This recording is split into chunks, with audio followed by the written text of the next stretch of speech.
These are random stories I found on TikTok this week.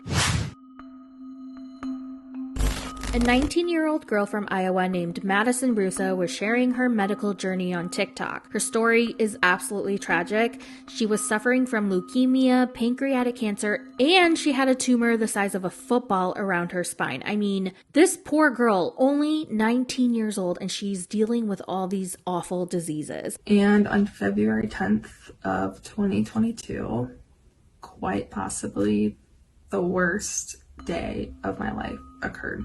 I got the call from my oncologist, and they found a mass on my pancreas, and I had stage 2 pancreatic cancer at just 19 years old. Now, despite all that, she was always optimistic and positive, and she would share videos of herself going through chemo and radiation, and she always had a bright smile on her face. She was such an inspiration that the National Pancreas Foundation invited her to be a guest speaker. How would you define the term pancreatic cancer? The first word that comes to mind is just ugly.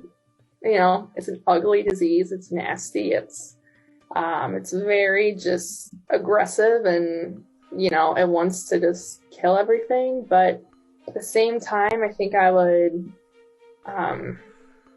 describe it as kind of like ever changing, because it changes you as a person. And I guess I'm kind of going into like the spiritual side of it a little bit, but like, yeah, when I can, like, it truly changes you. Like, I feel like I'm a whole different person than from when I was, you know, before February, like, just my outlook on life. And I know it affects far way too many people. And we talked about the funding isn't, you know, it isn't there. And I think more advocating needs to be done, and that's why I do it, because I want people to live. I want to live, you know. I want there to be a cure, and to not have to go through all of the terrible, you know, leaps and bounds you got to go through just to have an 11% survival rate. Like, we need that higher, and I wouldn't wish it on nobody. And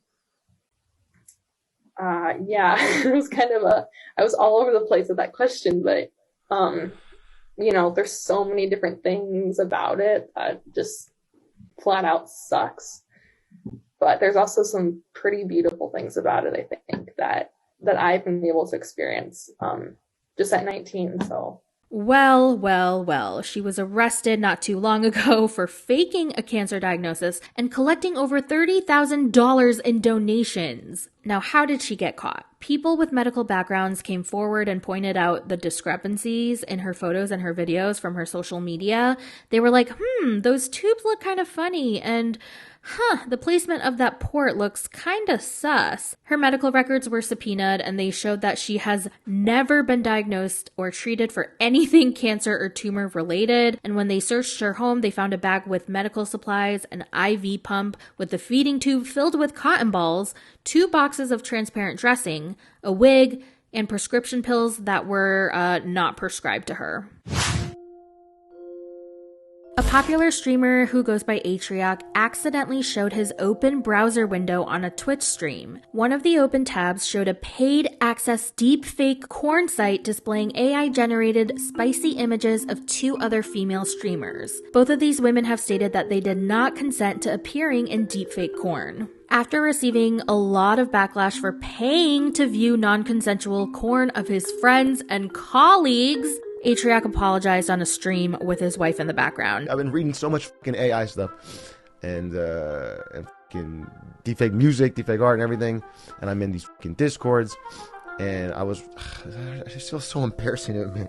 But I was on fucking Pornhub, dude. I was on a fucking regular ass normal website, and there was an ad. There's an ad on every fucking video for this fucking, so I know other people must be clicking it because it's on every fucking video for fucking deepfake thing. And then I click it, and I'm fucking rabbit hole, and at 2 a.m. I don't know, I got morbidly curious, and I click something, and I it's just fucking, it's gross.